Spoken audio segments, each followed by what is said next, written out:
Hello बच्चों, क्या हाल चाल आप सबके। बढ़िया एकदम मज़े के साथ पढ़ाई कर रहे होंगे। तो चलिए, उम्मीद करते हैं आप सब अच्छे होंगे और मज़े के साथ क्लास 10th की तैयारी में लगे होंगे। तो आज हम क्लास 10th के रियल नंबर का लेक्चर नंबर 2 आपके सामने लेके आ गए हैं।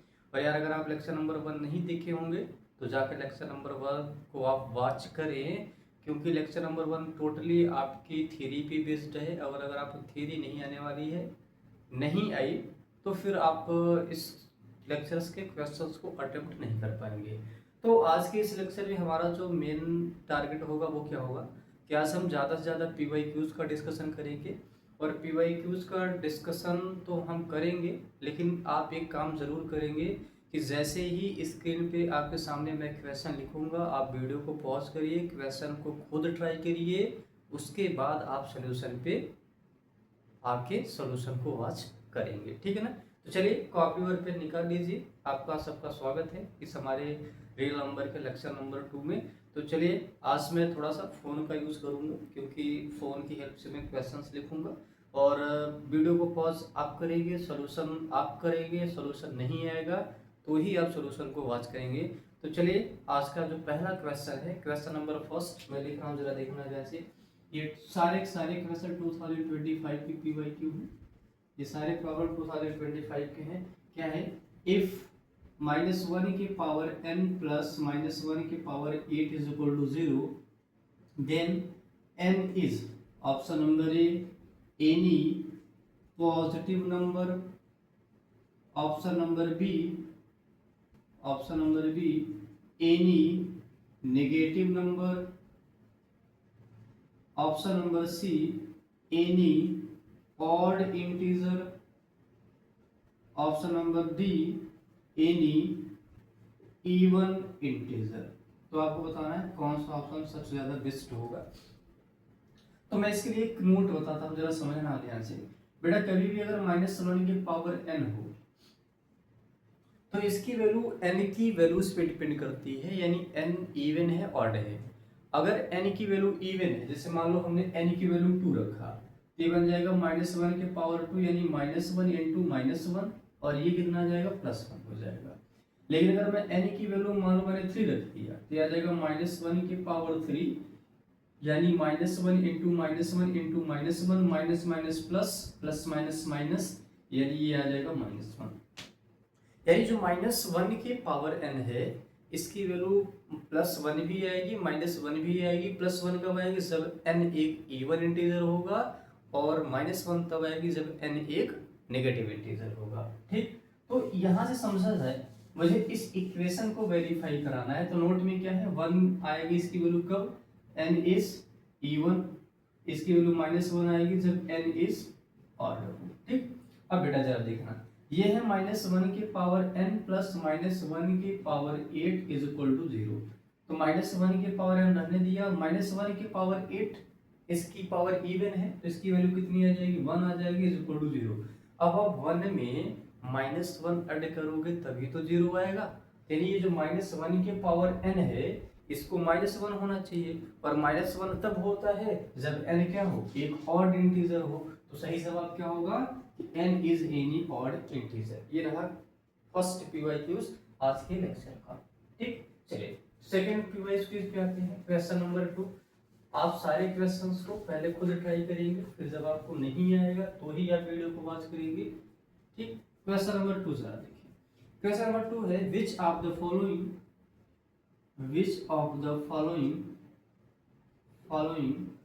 number which of the following cannot be the unit digit of 8 की पावर n, where n is any natural number. n एक नेचुरल नंबर है। तो आपको बताना है option number A 2, option number B 4, option number C 0, option number D 6। तो बताना है कौन सा ये 8 के पावर n जो है इंड नहीं करेगा।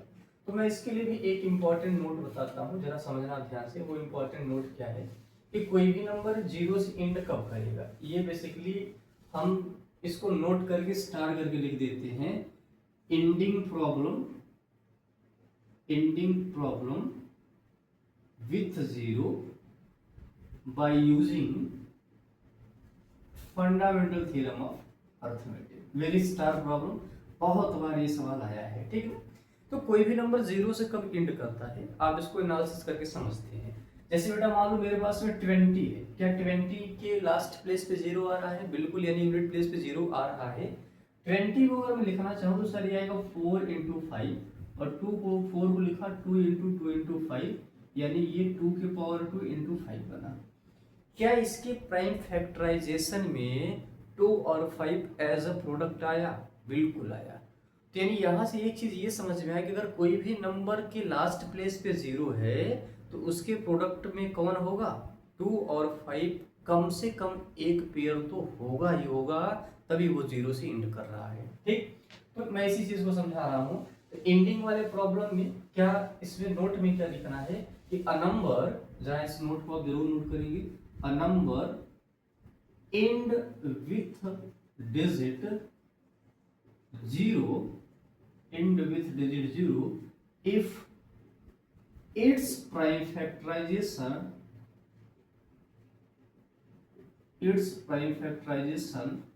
contain 2 and 5 as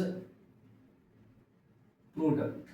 2 और 5 क्या दिखे? एज अ प्रोडक्ट दिखे, तो वो नंबर जीरो से एंड कर जाएगा, ठीक है ना। एक क्वेश्चन में कर देता हूं, ये भी PYQ ही है। क्वेश्चन क्या है? सो दैट 5 के power n can not be and with digit 0, and with digit 0। तो आप शो करो ये जीरो से एंड नहीं करेगा। तो क्या तरीका है इसको शो करने का? सबसे पहले तो आप देखो जो नंबर दिया है उसका बेस क्या है, यहाँ पे तो 5 है, तो आप 5 का प्राइम फैक्टराइजेशन निकालो। और अगर 5 के प्राइम फैक्टराइजेशन में 2 और 5 एज अ प्रोडक्ट आए तो वो नंबर क्या करेगा? जीरो से एंड कर जाएगा। तो चलो यहाँ पे जरा देखते हैं ध्यान से, ठीक है ना। तो पहले देखते हैं गिवन नंबर। तो गिवन नंबर क्या है आपके पास में? 5 की पावर n। अब ना मैं ये 5 को लिख सकता हूं 5 × 1। अब इसकी प्राइम फैक्टराइजेशन में या ऐसे लिख सकते हो, प्राइम फैक्टराइजेशन फॉर्म ऑफ 5 कितना होगा? 5 × 1 होगा। अब यहां से अगर मैं प्राइम फैक्टराइजेशन ऑफ 5 को 5 × 1 लिखा तो इसमें 5 और 2 नहीं आया, केवल 5 आया। लेकिन इंट तो कोई भी नंबर जीरो से तभी करता है जब उसमें 2 और 5 दोनों हो। तो यहाँ तो नहीं आया, केवल 5 आया। इसका मतलब ये जीरो से एंड नहीं करेगा। क्यों नहीं करेगा? 5 की पावर n can not be and with digit 0 because it's prime factorization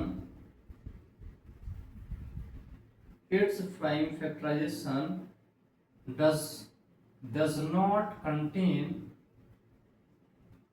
2 and 5 as product। 2 and 5 as product। ये बात समझ में? ये ऐसे भर भर के PYQ जाते हैं, तो ये क्वेश्चन बहुत इंपॉर्टेंट है। ये क्वेश्चन हर एंडिंग वाले क्वेश्चन के लिए एक पैटर्न है। सिर्फ प्राइम फैक्टराइजेशन को वॉच करो और देखो 2 और 5 आ रहा है कि नहीं। अगर 2 और 5 आ रहा है तो जीरो से एंड करेगा, नहीं आ रहा है तो जीरो से एंड नहीं करेगा, ठीक। चलिए बढ़ते हैं नेक्स्ट, अगला क्वेश्चन जरा देखो ध्यान से। तो हाँ, ये क्वेश्चन अगर मैं देखूं 8 के पावर n को ये किससे एंड नहीं कर सकता।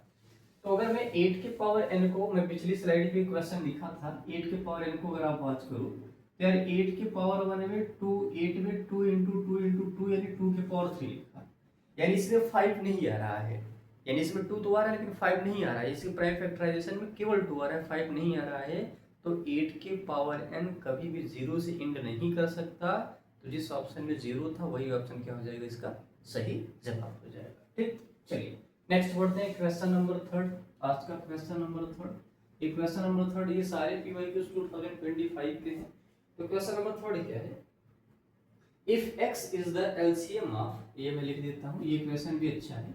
If x is the LCM of, किसका LCM है ये, 4, 6, 8 and y is LCM of,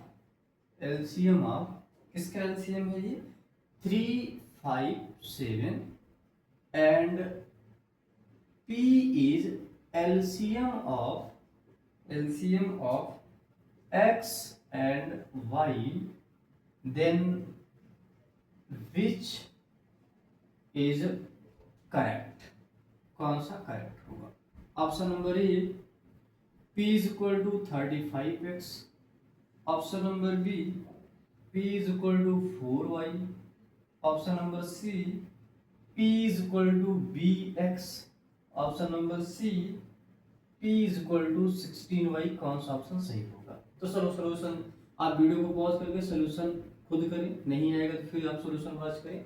बोले x is the LCM of 4, 6 and 8, तो मैं निकालता हूं LCM ऑफ 4, 6 एंड 8।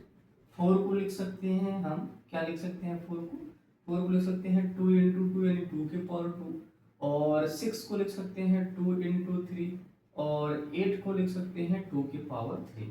एलसीएम में सबसे पहले आप बड़ी पावर को कॉमन लेते हो, जो कॉमन बेस का हो, तो कॉमन बेस कौन है 2, 2, 2, और सबसे बड़ी पावर 3 है, तो 2 के पावर 3 कॉमन निकला।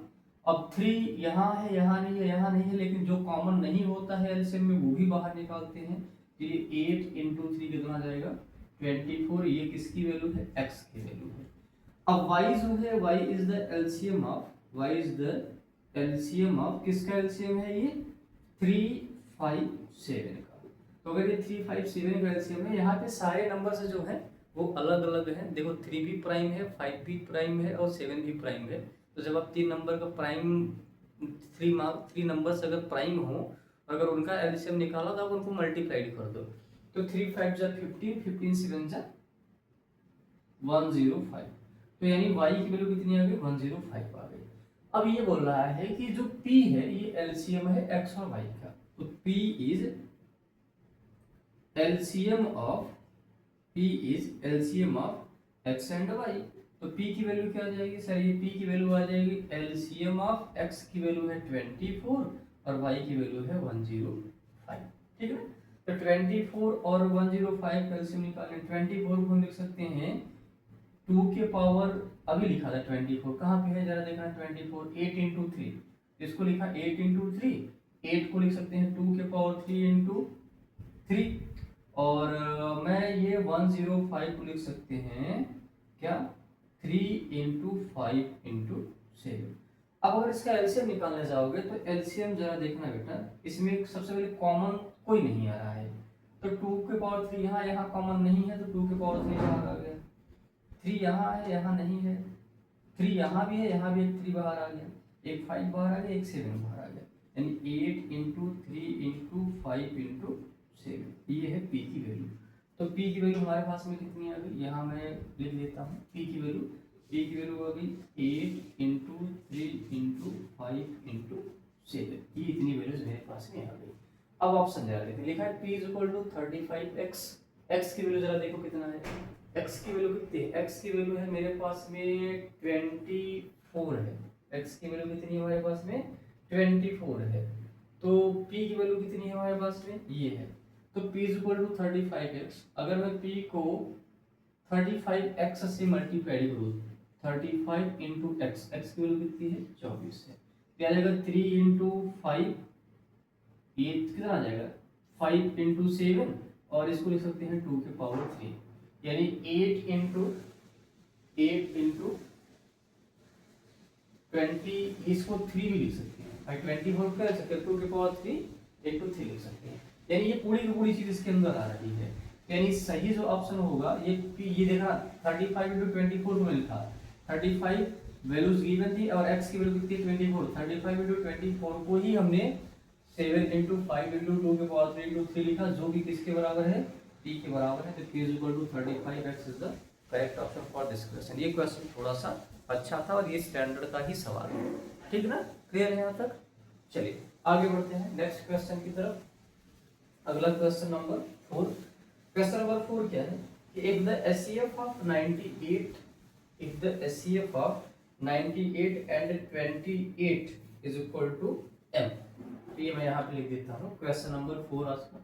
इफ एचसीएफ ऑफ 98 एंड 28 कितना है यहाँ पे इज इक्वल टू m है, एंड क्या और क्या दिया है एलसीएम ऑफ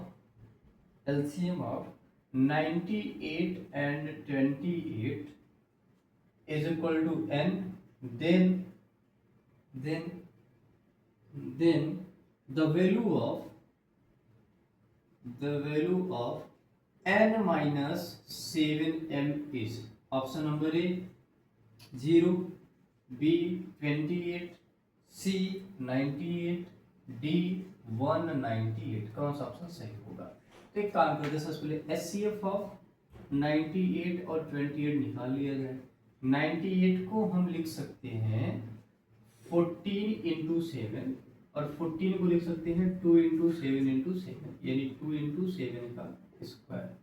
28 को हम लिख सकते हैं 7 इंटू 4 या 7 इंटू 2 इंटू 2 या 7 इंटू 2 का स्क्वायर। कॉमन क्या है 7, एलसीएम में आपको एचसीएफ में हमेशा लोवेस्ट पावर कॉमन करते हैं, यहाँ 7 के पावर 1 यहाँ 7 के पावर 2, तो 7 के पावर 1 आएगा बाहर, 2 के पावर 1 2 के पावर 2 यहाँ 2 बाहर आएगा, यानी इसका जो एचसीएफ आया वो कितना आ गया 14 आ गया। एचसीएफ यानी यहाँ से एचसीएफ ऑफ 98 और 28 इज 14, तो पहला तो ये आ गया।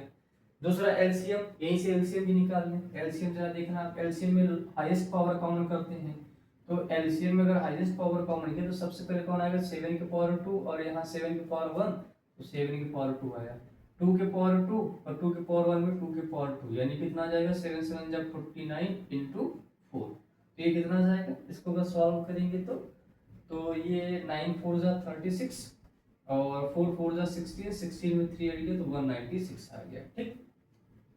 अब मुझे वैल्यू निकाली है n-7m की, n-7m की, तो n की वैल्यू कितनी है, ये वैल्यू किसकी है, ये n की वैल्यू है ना, ये n है, तो n की वैल्यू है 196 माइनस 7 इंटू m की वैल्यू कितनी है 14 है, ये 14 m के बराबर है, ये 14 हो गया, तो 196 14 7 जा 98। अब इसको जरा सब्ट्रैक्ट करो आप, तो अगर इसको सब्ट्रैक्ट करोगे तो सही जवाब क्या आना चाहिए 98 और ये है ऑप्शन नंबर सी, तो सही इसका आंसर कितना आ जाएगा 98 आ जाएगा, ठीक। चलिए आगे बढ़ते हैं क्वेश्चन नंबर 5 की तरफ। क्वेश्चन नंबर 5 क्या है, द ग्रेटेस्ट नंबर, ठीक है ना, the greatest number which divides the 70 125 leaving the reminder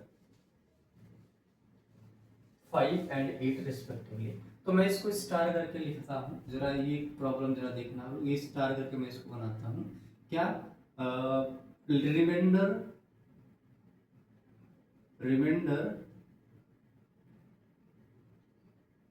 leaving problem, remainder leaving problem, ये स्टार करके मैं इस सवाल को लिखाता हूँ और ये क्वेश्चन करके ही मैं समझा रहा हूँ कि रिमाइंडर लिविंग वाले प्रॉब्लम को कैसे करते हैं। तो क्वेश्चन क्या है, the greatest number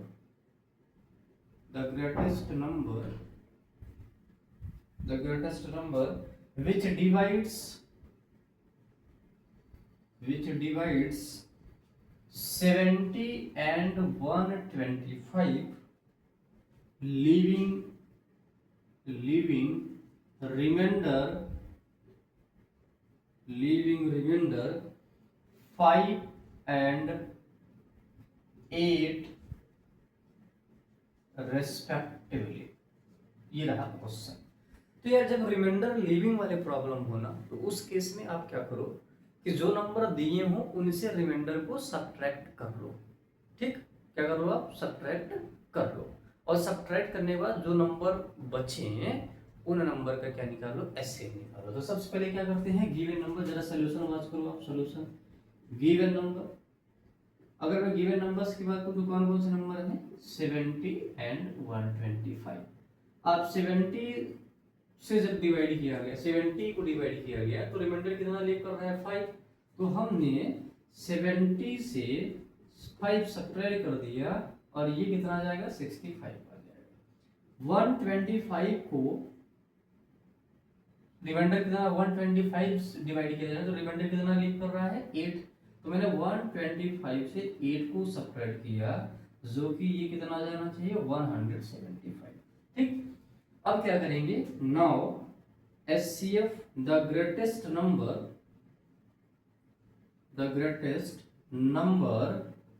will be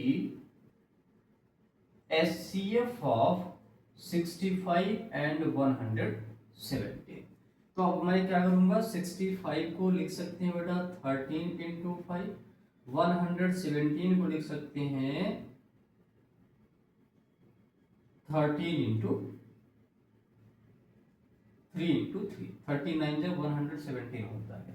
ठीक है, तो अब इन दोनों में अगर मैं कॉमन देखो तो कौन आ रहा है 35, यानी जो ग्रेटेस्ट नंबर आएगा वो कितना आएगा 13 आएगा। यानी सही जवाब इस क्वेश्चन का कितना होना चाहिए 13 होना चाहिए। ठीक है, तो रिमाइंडर लीविंग वाले प्रॉब्लम में ध्यान यही रखेंगे कि जो भी रिमाइंडर लीविंग का प्रॉब्लम होगा उस केस में रिमाइंडर को उन नंबर से सब्ट्रैक्ट करेंगे, सब्ट्रैक्ट करने के बाद जो नंबर आएंगे उन नंबर का HCF निकालो, वो हमेशा आपको ग्रेटेस्ट नंबर देंगे जिनको डिवाइड करने पर रिमाइंडर ये बचेगा। जैसे आप देख लो, आप 13 से 70 को डिवाइड करो, रिमाइंडर क्या 5 नहीं बचेगा, बिल्कुल, क्योंकि 13 5 65, 5 रिमाइंडर बचा। 13 से 125 को डिवाइड करो, 13 से 125 को डिवाइड करोगे तो डेफिनेटली रिमाइंडर कितना बचेगा 8 ही बचेगा, क्योंकि 117 ही आएगा। अगर आप 13 का टेबल 9 बार पढ़ोगे तो 117 ही आएगा, जिससे 8 रिमाइंडर लीव कर जाएगा। ठीक, चलिए क्वेश्चन नंबर नेक्स्ट आगे की तरफ बढ़ते हैं। ठीक है ना, अगला क्वेश्चन है असर्शन रीजन प्रॉब्लम। अब यार इन असर्शन रीजन प्रॉब्लम ये भी बहुत अच्छे सवाल होते हैं, इनमें करना क्या होता है जरा समझा ध्यान से। ये असर्शन रीजन वाले प्रॉब्लम मैं आपको लिख देता हूँ। असर्शन क्या है, असर्शन आपको गिवन है कि for any to prime number, for any two prime number P and Q, HCF is 1 and LCM is P plus Q। Reason क्या दिया है, रीजन क्या है, रीजन है कि for any two natural number, for any two natural number A and B, the natural number, LCM multiplied by HCF is equal to product of number। ये ऐसा आपको बताना है, ये है। तो यार इसमें ऑप्शंस क्या होते हैं, ऑप्शन नंबर ए होता है A and R both are correct and A is explanation of R। दूसरा बी क्या होगा, A and R both are correct and A is not explanation of R। तीसरा ऑप्शन क्या होगा, A is true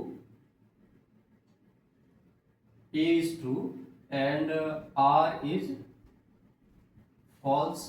चौथा option D क्या होगा, A is false and R is true। ये है हमारे पास में ऑप्शंस। तो यार असर्शन रीजन वाले प्रॉब्लम को अगर आपको सॉल्व करना हो तो सबसे पहले तरीका क्या होता है, मैं आपको क्वेश्चन को करने का तरीका बताता हूँ। आप क्वेश्चन के जो असर्शन वाला स्टेटमेंट है आप उसको पढ़ो और देखो क्या वो मैथमेटिकली सही है कि नहीं, यानी जो चीज़ वो लिखी है वो मैथ्स के रिस्पेक्ट में क्या वो स्टेटमेंट बिल्कुल सही है कि नहीं। अब अगर सही है, हो सकता है गलत भी हो जाए, तो अगर गलत हो जाए तब तो प्रॉब्लम नहीं है, तब आप ये लिख लोगे कि A इज ट्रू, सॉरी अगर गलत हो गया तब तो आप लिख ही दोगे कि A इज फॉल्स और R इज ट्रू, और ऑप्शन यही होते हैं, इनमें बना के ऑप्शन नहीं देता। तो जब A फॉल्स हो गया तब चौथा सही हो जाएगा। लेकिन समस्या वहां है जब असर्शन क्या हो जाए, ट्रू हो जाए। अब अगर असर्शन ट्रू दिखे तो फिर आप रीजन को देखो, क्या ये रीजन भी सही है कि नहीं। अब रीजन सही, क्या रीजन में भी एक मैथमेटिकल स्टेटमेंट होता है। अब अगर रीजन भी सही है तो फिर यार ए फॉल्स हो जाएगा और आर ट्रू हो जाएगा, ए फॉल्स आर ट्रू। और हो सकता है अगर असर्शन ट्रू है तो रीजन हो सकता है फॉल्स हो जाए। प्रॉब्लम वहां पे है जहां पर ये दोनों सही हो जाते हैं, तब या तो ये ऑप्शन सही होगा या तो ये ऑप्शन सही होगा। तो मैं आपको बताऊं कि जब दोनों चीजें सही हो जाए, असर्शन भी सही हो जाए, रीजन भी सही हो जाए, तो आप ये देखो कि जो रीजन लिखा है क्या वो असर्शन के रिस्पेक्ट में ही लिखा गया है। मतलब जो स्टेटमेंट असर्शन में जहां से जिस मैथ्स की जिस फील्ड से लिया गया है, क्या वह रीजन भी वहीं से है कि नहीं है। तो अगर रीजन भी वहीं से है तो फिर इस केस में दोनों एक्सप्लेनेशन भी हो जाते हैं और ऑप्शन नंबर ए सही हो जाता है। लेकिन अगर दोनों एक जगह से नहीं हो, रीजन कुछ और बोल रहा है, असर्शन कुछ और बोल रहा है, तो दोनों सही होने के बाद भी एक्सप्लेनेशन नहीं हो पाते हैं। ठीक, अब इस सवाल से ज्यादा बेटर समझ में आएगा, जरा समझ आने आ जाएगा। ठीक है, अब ऑप्शन जो है वो आपको समझ में आ जाएगा बेटर, जरा देखना। बोले for any prime number P and Q, कोई भी आप प्राइम नंबर लो तो उसका एचसीएफ कितना आता है, 1 आता है। मैं आपको दिखाता हूँ। जैसे देखो बेटा 1 2 और 3 क्या प्राइम नंबर है। अगर मैं एचसीएफ आप 2 और 3 निकालोगे कितना आएगा, 1 आएगा। मतलब यहाँ तक तो बात सही है, ये यहाँ तक सही है। एचसीएफ इज 1, यहाँ तक सही है। एचसीएफ इज 1 तक सही है। And LCM is P plus Q. आप ये बताओ 2 और 3 का अगर आप एलसीएम निकालोगे तो क्या वो 2 इंटू 3 यानी 6 आएगा। लेकिन ये 2 प्लस 3 5 तो नहीं आया ना। इसका मतलब है अगर आप कोई भी दो प्राइम नंबर लो तो उनका जो एलसीएम आता है उनके प्रोडक्ट के बराबर आता है, सम के बराबर नहीं आता है। तो जब यार ये गलत हो गया तो पूरा पूरा असर्शन क्या हो गया, फॉल्स हो गया। अब रीजन देखो, रीजन तो मैं आपको बताया था पिछली क्लास में कि यार किन्हीं भी दो नंबर का एलसीएम और एचसीएफ को मल्टीप्लाई करते हो तो प्रोडक्ट ऑफ नंबर के इक्वल आता है। यानी रीजन सही है, असर्शन फॉल्स है, तो A is false, R is true for this question. Clear, समझ में आई बात। चलिए बढ़ते हैं अगले सवाल की तरफ। नेक्स्ट क्वेश्चन नंबर आज का 6। क्वेश्चन नंबर 6 क्या है जरा समझना ध्यान से। ठीक, क्वेश्चन नंबर 6, ये क्वेश्चन नंबर 6 क्या है। Find smallest number, find smallest number that is divisible by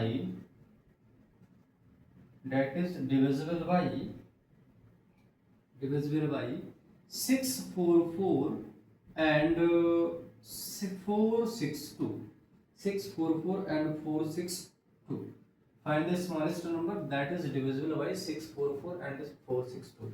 तो आपको वो स्मॉलेस्ट नंबर बताना है जो 466 से भी 4644 से भी डिवाइड हो जाए और 462 से भी डिवाइड हो जाए।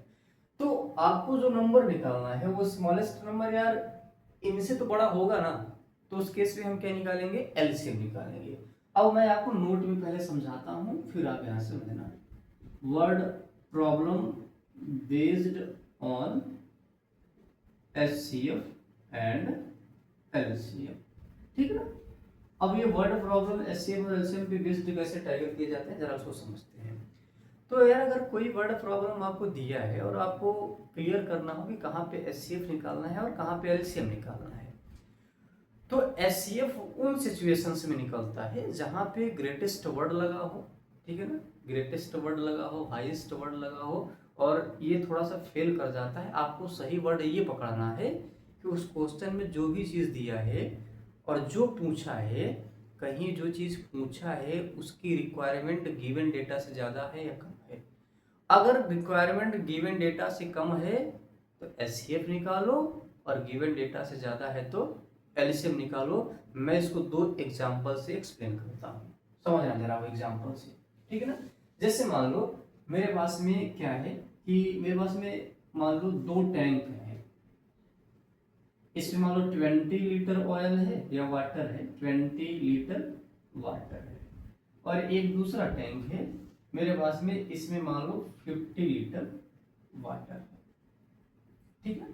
इन दोनों टैंक में की हेल्प से मुझे एक तीसरे टैंक को फिल करना है, तीसरे टैंक को इनकी हेल्प से तीसरे टैंक को फिल करना है। तो आप एक ऐसा मेजरिंग कैपेसिटी वाला फ्लास्क बनाओ, ठीक है, मेजरिंग कैपेसिटी वाला बेसिकली, या मेजरिंग इंस्ट्रूमेंट बनाओ, या एक मेजरिंग पॉट बनाओ, जिसकी हेल्प से हम इनके वाटर को एग्जैक्ट नंबर में मेजर कर पाए। तो अगर मैं कहूँ यार 20 लीटर 50 लीटर में अगर मैं 5-5 लीटर वाला बनाऊं तो 5 चौका 20, 5 धम्मा 50, यानी 5 लीटर वाला भी बन सकता है। इसको 4 टाइम भी मेजर कर लेगा और इसको 10 टाइम भी मेजर कर लेगा, एग्जैक्ट मेजर कर लेगा। लेकिन अगर मैं 4 लीटर वाला बनाऊं तो प्रॉब्लम है, ये 5 टाइम भी मेजर तो कर लेगा, लेकिन 450 लीटर को कैसे मेजर कर पाएगा यार। 4 9 जा 48, 4 9 जा 4, 4 9 जा 36, 4 9 सॉरी नॉट 48, 4 9 जा 36, और ये 50 लीटर को मेजर कराना है, तो यार ये फिर प्रॉब्लम हो जाएगी, आप 4 लीटर वाला मेजर नहीं कर पाओगे। लेकिन सपोज अगर मैं ये 5 लीटर वाला चल जाएगा, ये 10 लीटर वाला भी चल जाएगा, 2 लीटर यहाँ मेजर 2 टाइम्स में इसको मेजर कर लेगा, 10 2 जा 20, 10 5 जा 5 टाइम्स में इसको मेजर कर ले जाएगा। लेकिन इनमें सबसे ग्रेटेस्ट कैपेसिटी वाला कौन होगा, 10 लीटर वाला होगा। तो ये बताओ, ये जो 10 लीटर आया है, क्या जो गिवन डेटा था उनसे रिक्वायर्ड डेटा जो था वो कम आया कि नहीं आया, हाँ या ना। आप बताओ 10 लीटर 20 और 50 लीटर से कम है कि नहीं है, बिल्कुल है। तो जब आपको रिक्वायर्ड डेटा गिवन डेटा से कम चाहिए तो फिर क्या निकालो, एचसीएफ निकालो। एलसीएम के लिए एक सिनेरियो मैं आपको और समझाता हूँ। एलसीएम के लिए एक सिनेरियो जरा समझना ध्यान से, ठीक है ना। जैसे मान लो मेरे पास में ये 3 वॉच, ठीक है ना, ये 3 वॉच है, एक वॉच ये, एक वॉच ये, एक वॉच ये, ठीक है ना। मैं इस पे एक 5 AM का अलार्म लगाया, दूसरे मैंने 5:20 AM का अलार्म लगाया, और तीसरे मैंने 5:40 AM का अलार्म लगाया। अब इनको अलार्म लगा के मैंने छोड़ दिया। मैंने सवाल किया कि आप ये बताओ कि ऐसा कौन सा टाइम होगा जिसपे ये सारी वॉच एक साथ रिंग कर जाएंगे। तो थोड़ा सोचो यार आप, 5 जैसे बजेगा ये वाली अलार्म बज जाएगी, 5:20 जैसे होगा ये वाली घड़ी का अलार्म बज जाएगा, 5:40 जैसे होगा ये वाली घड़ी का अलार्म बज जाएगा। इसका मतलब है 5:40 AM तक या PM तक, जो भी टाइम मैंने AM दिया है, 5:40 AM तक ये रिपीट तो नहीं करेंगे। मतलब 5:40 AM तक चांसेस नहीं है ये तीनों बज जाएं। वो जो टाइम होगा 5:40 से ज़्यादा होगा, मतलब रिक्वायर्ड टाइम गिवन डेटा से ज़्यादा है। तो क्या निकालो, एलसीएम निकालो। यही मैं आपको समझा रहा था, ठीक है ना। तो यहाँ पे जरा देखो, वो नंबर बताओ जो इनको डिवाइड करें और कंप्लीटली डिवाइड हो जाए। तो कैसे निकालेंगे, सोल्यूशन जरा देखना। The smallest number which divide 644 and 462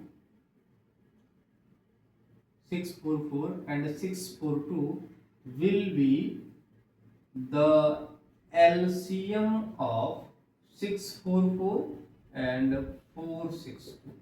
अब चलो 644 का एलसीएम, तो पहले 644 को हम प्राइम फैक्टराइज कर लेते हैं। 2 3 जा 2 2 जा 2 2 जा 2 1 जा 2 6 जा 2 1 जा, ठीक है ना। अब ये 161 जरा देखो, ये 161 किससे डिवाइड होगा।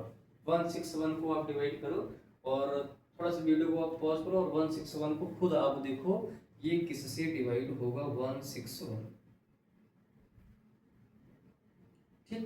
तो अच्छा 161 को जरा आप एक काम करो 7 से देखो, 3 से तो डिवाइड नहीं होगा क्योंकि सम इनका जो है वो 9 नहीं बनेगा। तो 7 से डिवाइड करके देखते हैं। 7 2 जा 14, 7 3 जा 21, बिल्कुल सही। 7 2 जा 14, 7 3 जा 21, अब ये 23 से ही डिवाइड हो जाएगा। सिमिलरली 4 6 2 को डिवाइड करके देखो आप, तो 2 2 जा 2 3 जा 2 1 जा, अब ये 3 से डिवाइड हो जाएगा। 3 7 जा 21, 3 7 जा 21, 3 7 जा 21, 7 से हो जाएगा, अब ये 11 से हो जाएगा, ठीक। यानी मैं 644 को लिख सकता हूँ 2 × 2 × 7 × 23। 462 को हम लिख सकते हैं, क्या लिख सकते हैं, 2 × 3 × 7 × 11। अब ये आपको इरेज कर देना है, ये रफ वाला वर्क है, फाइनली आप ये काम नहीं करेंगे। नाउ एलसीएम ऑफ 464 462 ये कितना आ जाएगा, पहला नंबर तो एक 2 कॉमन निकल गया है, एक अब 23 11 कॉमन है नहीं तो 23 2 कॉमन कर दिया, ये 2 कॉमन है तो ये भी आ जाएगा, 3 नहीं है 3 कॉमन आ जाएगा, 7 दोनों में है, एक 7 बाहर आ जाएगा, एक 23 बाहर आएगा और एक 11 बाहर आ गया।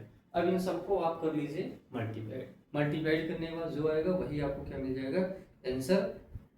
तो इसको अगर आप मल्टीप्लाइड करोगे तो ये आएगा 2 1, लास्ट में 2 तो आएगा, ठीक है ना, ये कितना आ जाएगा 2 1 2 5 2 आ जाएगा, जब इसको मल्टीप्लाई करोगे कितना आ जाएगा 2 1 2 5 2, this is the required answer. ठीक, चलिए बढ़ते हैं अगले सवाल की तरफ। उम्मीद करते हैं ये वाला क्वेश्चन आपको बेटर समझ में आएगा, ये वाले सवाल ऐसे बहुत ज्यादा पूछे जाते हैं। ठीक, चलिए नेक्स्ट आज 2025 का क्वेश्चन नंबर नेक्स्ट, ठीक ना। अगला क्वेश्चन है, two numbers are in the ratio 4:5 and their HCF is 11, find the LCM of this number. Two number, अगला question number 7, two numbers are in the ratio, ये किस, ये रेशियो में है 4:5 and their SCF is 11, find LCM of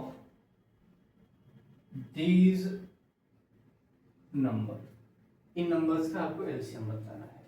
तो ये दो numbers का रेशियो गिवन है 4:5 और उनका HCF कितना है 11 है, तो आपको बताना है कि इनका LCM क्या होगा। तो मैंने मान लिया लेट द नंबर्स आर कौन से नंबर्स हो जाएंगे, 4:5 है तो नंबर्स आर क्या होंगे 4x एंड 5x। नाउ मैं अगर बोलूं HCF of 4x and 5x, यार 4x और 5x का HCF अगर मैं निकालूं तो सबसे पहले 4x को देखो, 4x को हम लिख सकते हैं 4 into x यानी 2 के पावर 2 into x, 5x को लिख सकते हैं 5 into x, और अगर मैं इन दोनों का HCF निकालूं 4x 5x का तो वो मुझे लगता है क्या आपको दिख रहा है वो x ही है, क्योंकि एक ही चीज कॉमन आएगी ना। ठीक, यानी x की वैल्यू कितनी आ गई सर 11 आ गई भाई, क्योंकि HCF ही तो 11 है ना, तो x की वैल्यू कितनी आ गई 11। तो नाउ नंबर्स आर पहला नंबर क्या होगा 4 into 11 यानी 44, दूसरा नंबर कितना होगा 5 into 11 यानी कितना आ जाएगा 55 आ जाएगा। अब मुझे इनका LCM निकालना है, तो LCM ऑफ 44 55, तो बेटा यहाँ से निकाल लो LCM, 11 बाहर आ जाएगा, 4 बाहर आ जाएगा और 5 बाहर आ जाएगा। 11 4 44 into 5, 5 4 20, 5 4 20 into 220 is the required answer, जिसका सही जवाब क्या हो जाएगा 220। तो इनका एलसीएम कितना आ जाएगा 220। चलिए बढ़ते हैं अगले सवाल की तरफ, क्वेश्चन नंबर 8 की तरफ। ठीक है, क्वेश्चन नंबर 8 क्या है जरा आप राइट करें। क्वेश्चन नंबर 8, ठीक है ना, आपको बताना है कि ये क्वेश्चन है रूट में 0.4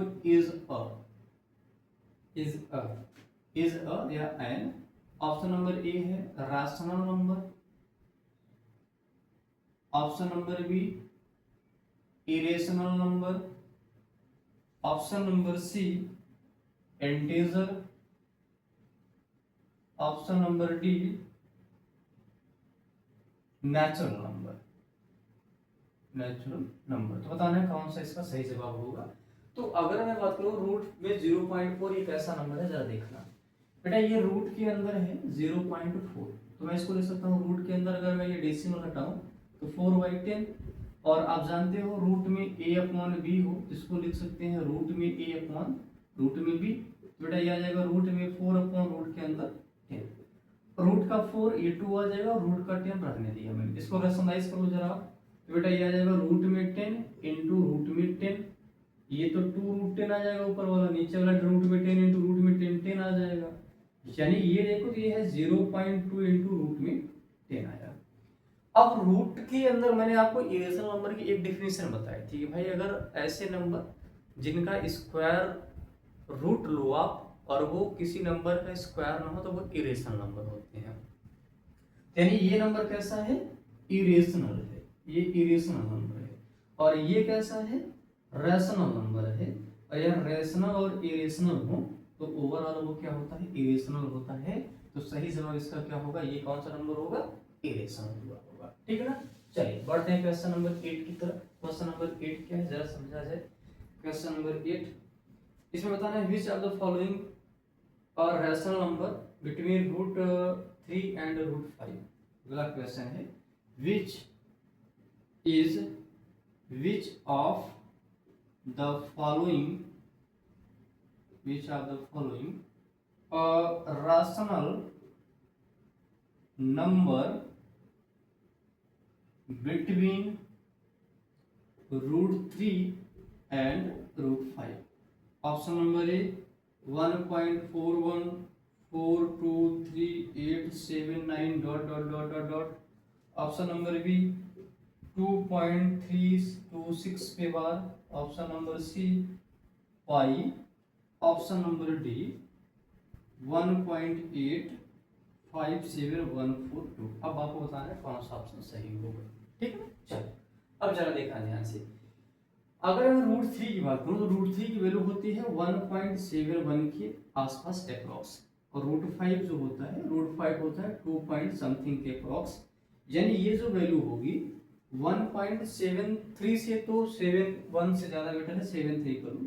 1.73 से बड़ा होना चाहिए और 2 से 2 पॉइंट, ये लगभग 2.4 के आसपास आता है, उससे छोटा होना चाहिए। तो पाई तो इरेशनल नंबर है भाई, रैशनल पूछा है तो पाई तो कैंसल आउट हो गया। और आपको मैंने बताया था अगर कोई भी नंबर डेसिमल है और वो रिपीटिंग वाला नहीं है तो वो भी इरेशनल नंबर होता है। तो इसमें कोई रिपीटेशन नहीं है, तो ऑप्शन नंबर ए भी गलत हो गया। अब ऑप्शन नंबर बी जरा देखो, 2 की 0.3 दिया है ये, लेकिन ये 1.7 से बड़ा होना चाहिए। अब भाई 1.7 और ये 2.3 दिया हुआ है। और अगर मैं 5 का स्क्वायर रूट निकालूं, जरा ये निकाल के आप देख लो। पहले आप 2 बार ले जाओगे, 2 2 जा 4, यहाँ 1 बच्चा ये 4 हो गया। अब क्या करेंगे, इसमें हमने डेसिमल लगाया तो यहाँ पे 2 जीरो लग जाएंगे। अब इसको कितनी बार पढ़ेंगे, 2 बार। 42 2 जा, ये 2.2 आ रहा है। ठीक है, थोड़ा और आगे बढ़ते हैं, 2.2, ये 82 आ गया। और 82 आया तो रिमाइंडर कितना आ जाएगा, ये 18 आ गया। अब ये आ जाएगा कितना हमारे पास में, 44 आ गया। अब फिर वही चीज डबल जीरो लगा दिया, इसको 5 बार ले जाओ ना, 5 बार ले जाओ तो कितनी बार जाएगा, ये 5 बार ले जाओगे तो ये 2.2 आ रहा है। देखो ये 2.2 आ रहा है और ऑप्शन दिया है 2.3 समथिंग। तो ये तो गड़बड़ है, क्योंकि भाई 2.25 स्क्वायर रूट का डेसिमल एक्सपेंशन ही आ रहा है। ये तो रिजल्ट हो गया, तो सही कौन सा हो जाएगा, डी वाला ऑप्शन इसका सही जवाब हो जाएगा। ठीक है ना, तो यही वाला नंबर इसमें लाइक करेगा। ठीक, चलिए बढ़ते हैं अगले क्वेश्चन की तरफ। Question number 13। क्वेश्चन नंबर 13 बहुत इंपॉर्टेंट है, उससे पहले मैं आपको कुछ इंपॉर्टेंट पॉइंट बता देता हूँ। नेक्स्ट है अगला point, algebra of rational and irrational number. जरा इसको समझ लेते हैं, फिर हम आते हैं क्वेश्चन नंबर नेक्स्ट पे। नेक्स्ट है algebra of rational and irrational number. ठीक है, अब ये अलजेब्रा क्या है, पहला तो हम डिस्कस करते हैं। इसमें दो चीजें मैं आपको बताता हूँ। इसमें हम डिस्कस करते हैं फॉर रैशनल एंड रैशनल, दूसरा है रैशनल एंड इरेशनल, तीसरा एक मैं बना देता हूं इरेशनल एंड इरेशनल। ये तीन कहानी है हमारे पास। तो जरा देखना भाई, अगर मैं मेरे पास में कोई एक रैशनल नंबर है जिसको आप क्यू से दिखा रहे हो, तो आप दो रैशनल नंबर को ऐड करते हैं तो वो भी क्या आता है, एक रैशनल नंबर ही आता है। दो रैशनल नंबर्स को आप ऐड करोगे तो हमेशा एक रैशनल आएगा। मतलब रैशनल प्लस रैशनल क्या होता है, रैशनल होता है। रैशनल माइनस रैशनल निकालोगे तो वो भी क्या होगा, rational. Rational multiplied by rational वो भी rational. Rational divide by rational भी क्या होगा, रैशनल ही होगा। ध्यान में रखना डिवीजन वाला रैशनल, ये थोड़ा सा मैं चेंज कर Q1 डिवाइड बाई Q2 कर लेता हूँ। Q2 जो है वो जीरो ना हो, क्योंकि उस केस में क्या हो जाएगा, नॉट डिफाइन हो जाएगा। ठीक है, चलो अब इसकी बात करते हैं रैशनल एंड इरेशनल। तो जब यह रैशनल नंबर और इरेशनल को क्यू डैश से दिखा रहा हूँ, ये हमेशा क्या होगा, इरेशनल होगा। रैशनल माइनस इरेशनल हमेशा क्या होगा, इरेशनल। रैशनल इनटू इरेशनल हमेशा irrational. Rational divide by irrational हमेशा इरेशनल होगा, इसमें कोई प्रॉब्लम नहीं है। इरेशनल प्लस इरेशनल, बेटा ये दोनों चीजें हो सकती है, ये belongs to rational and irrational दोनों हो सकता है। Q dash minus Q dash ये रैशनल भी हो सकता है एंड क्यू डैश भी हो सकता है। रैशनल इंटू इरेशनल ये रैशनल भी हो सकता है और ये इरेशनल भी हो सकता है। Rational divide by irrational divide by irrational ये belongs to Q and Q dash दोनों हो सकता है। मतलब दो में तो स्मूथ चल रहा था, rational plus rational rational, rational minus rational rational, rational multiplied by rational rational, rational divide by rational rational, rational plus irrational irrational, rational plus rational minus irrational irrational, rational multiplied by irrational irrational, rational divide by irrational irrational. मतलब इनमें तो सब कुछ कहानी सही चल रही थी। लेकिन जब इरेशनल की कहानी आ गई तो यार ये रैशनल और इरेशनल दोनों हो सकता है। ठीक, तो दो इरेशनल नंबर को ऐड करोगे तो ये जरूरी नहीं हमेशा इरेशनल आए, ये रैशनल भी आ सकते हैं। दो इरेशनल को सब्ट्रैक्ट करोगे तो ये जरूरी नहीं इरेशनल आए, ये रैशनल भी आ सकते हैं। दो इरेशनल को मल्टीप्लाई करोगे जरूरी नहीं इरेशनल आए, वो रैशनल भी आ सकता है। दो इरेशनल्स को डिवाइड करोगे जरूरी नहीं वो इरेशनल आए, वो रैशनल भी आ सकता है। ठीक, ये बातें समझ में। चलिए अब हम यहाँ से आपको समझाते हैं कहानी, ठीक है ना। अब ये एक्चुअल में प्रूविंग वाले नंबर्स हैं, ठीक है। तो मैं क्या करूंगा इसमें, जरा देखना ध्यान से, कुछ मैं आपको एक चीज बताता हूँ। नेक्स्ट जो अगला पॉइंट है वो क्या है, how to prove the irrational number which is combination of rational and irrational, जो रैशनल और इरेशनल का क्या हो, कॉम्बिनेशन, ठीक है ना। और इस पे हम ये 2025 का PYQ से ही इसको समझाते हैं। आप ये चीज दिमाग में हमेशा रखना, अगर मैं बोलूं कि बेटा एक रैशनल नंबर है और दूसरा इरेशनल नंबर है, तो कभी भी रैशनल इरेशनल के बराबर नहीं होता, ठीक है ना। तो चलिए क्वेश्चन क्या है, प्रूव दैट, इस क्वेश्चन के थ्रू समझते हैं। Prove that 5√3 plus 2/3 is an irrational number given that √3 is an irrational number। ये आपको प्रूव करना है। तो तरीका तो पहला नंबर मेथड ऑफ कंट्राडिक्शन ही है। हम मान लेंगे कि यार ये इरेशनल है, ये रेशनल है, तो यहाँ से लिख लेंगे late 5 plus √3 5√3 plus 2/3 is a rational number। That is हम 5√3 plus 2/3 को लिख सकते हैं PYQ, इसको बोलेंगे इक्वेशन नंबर फर्स्ट। अब इसमें क्या करेंगे कि जो इस इरेशनल वाले में रैशनल के जो कॉम्बिनेशन है, उस रैशनल को सारा एक तरफ रखेंगे, इरेशनल को एक तरफ, ये फंडा ही होता है। तो मैंने क्या किया बेटा, ये 5√3 को रहने दिया, ठीक, 5√3 यहीं रहा, और ये PYQ और ये 2/3 को लेफ्ट मार दिया। 5 से गुण एक्सप्रेशन को डिवाइड कर दिया तो √3 यहीं रह जाएगा, 5 से डिवाइड किया तो ये आ जाएगा 1/5 PYQ माइनस 2/3। अब जरा आप बताओ ये √3 कैसा नंबर है, इरेशनल, कैसे पता चला, सर गिवन है। PYQ क्या था, रैशनल था, ये भी क्या था, रैशनल था, 1/5 भी क्या होगा, रैशनल, तो ये पूरा का पूरा एक्सप्रेशन क्या होगा, रैशनल होगा। और ये क्या है, इरेशनल है। यहां से लिखेंगे इरेशनल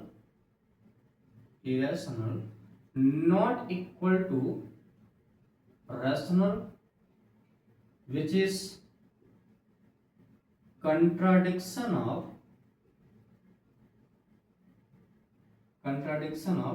our assumption.